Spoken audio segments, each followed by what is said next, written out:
These Asus B550 boards, the Strix F and the TUF Plus, are both pretty impressive, solidly built, and supposedly very well featured B550 boards. In fact, so much so that they have one unique feature that we apparently have to check out. So let's take a look at them, see how well they handle the higher core count Ryzen chips, and if they're worth the rather expensive price tag.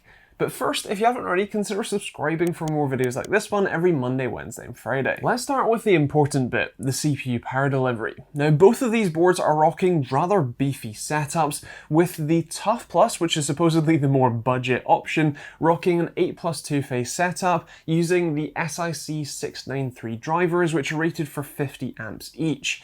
Now, the Strix F is also using those drivers, although it has a 12+2 phase setup, which is just insane.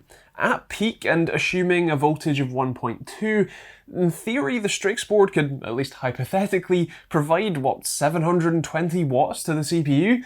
That's way more than the 150 that even the 3950X needs, and so definitely overbuilt. And as you might expect from rather overbuilt VRMs, they ran incredibly cool. Both boards were sitting anywhere between 40 and 50 degrees Celsius under load of the 3900 or 3950X on sort of 100% rendering load with Blender, and so I have no problem recommending these boards from a power delivery perspective. One thing to note though is that on the TUF Plus, when I removed the heat sinks prior to testing just so that I could film them first, I did notice a rather large metal shaving buried or sort of ingrained in the thermal pad material, pretty close to a couple of the pads on the VRMs, and that could be potentially dangerous. Now, I don't expect this to be a common problem, it's just that I had it happen to me, and so I'd be remiss not to mention it. So for the most part, the VRMs are solid, but what is that unique feature?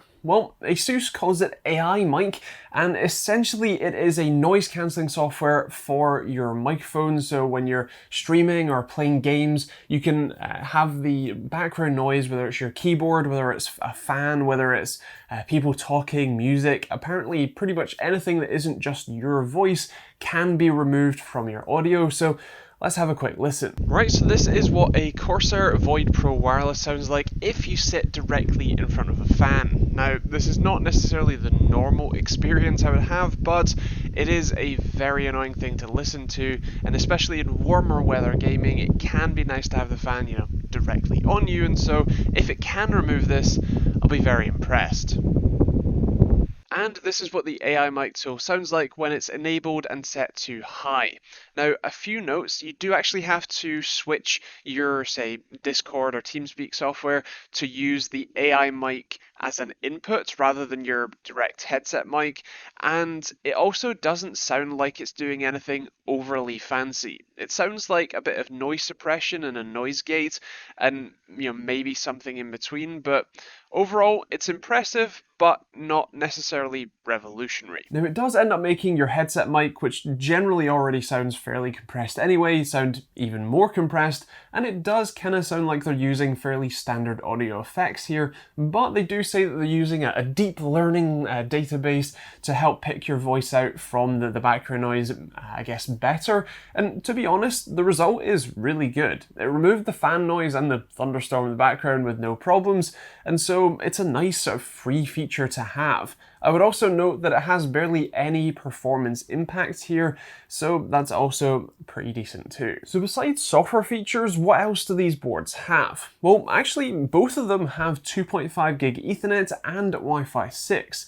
That's kind of impressive, especially considering the TUF board is meant to be the more budget-oriented option, and it kind of seems like 2.5 gig is basically the only LAN port you'll find on most B550 boards now, potentially because of their increased price points. You also have the usual assortment of USB ports, including USB Type-C and 3.2 Gen 2s. You have 7.1 audio with the usual and fairly standard and common at this point, Realtek ALC 1220, and you even get some display outputs if you wanted to run one of the Ryzen chips with integrated graphics, which you actually can't do since these boards only support 3rd gen Ryzen chips or Zen 2 architecture chips, of which there are currently none with integrated graphics. So I suppose this is a future-proofing step, but Yeah, there you go. Now BIOS-wise, it's pretty standard for Asus. It's the same one that you find on most Asus boards, and it's reasonably easy to navigate, although I do prefer MSI's option for user-friendliness, at least in their easy mode,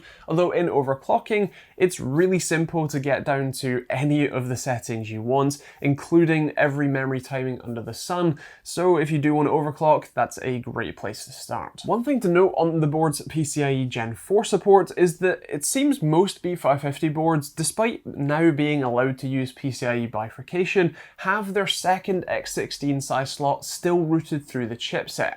Now this isn't a big deal for the real world unless you really want to run multiple graphics cards and, you know, lots of M.2 SSDs and that kind of thing, but it is important to note that your only PCIe Gen 4 supported slots here are the top X16 slot and the top M.2 slot, otherwise the rest is all funneled through the Gen 3 link to the chipset. And finally we have to come to pricing. The Strix F is listed for £210 and the supposedly more budget-friendly TUF Plus, that one is £185. That is a lot for this kind of motherboard, especially the more budget option. And while both boards do come with 2.5 gig Ethernet, Wi-Fi 6 and a bit of PCIe Gen 4 support, I'm not entirely sure that it's worth it for the vast majority of people over a B450 counterpart and saving 50 to even £100 depending on what you're looking at.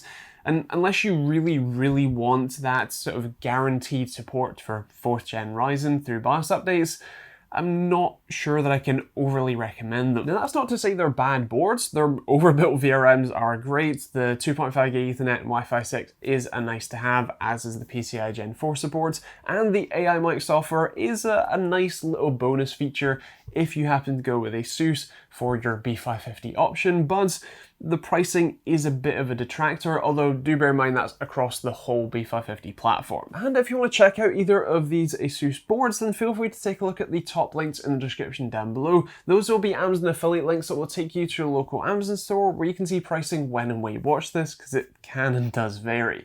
Otherwise, you can also hit that subscribe button for more videos like this one every Monday, Wednesday, and Friday, including an MSI B460 board, that's the Intel budget chipset, and a load of other stuff too.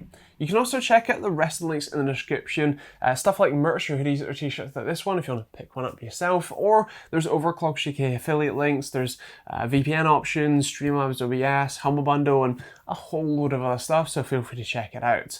Otherwise, I'm also going to leave some more videos over there, including the MSI B550 board that I've already reviewed, and that is pretty much that. If you have any questions, feel free to leave those in the comments down below, but otherwise, we'll see you all in the next video.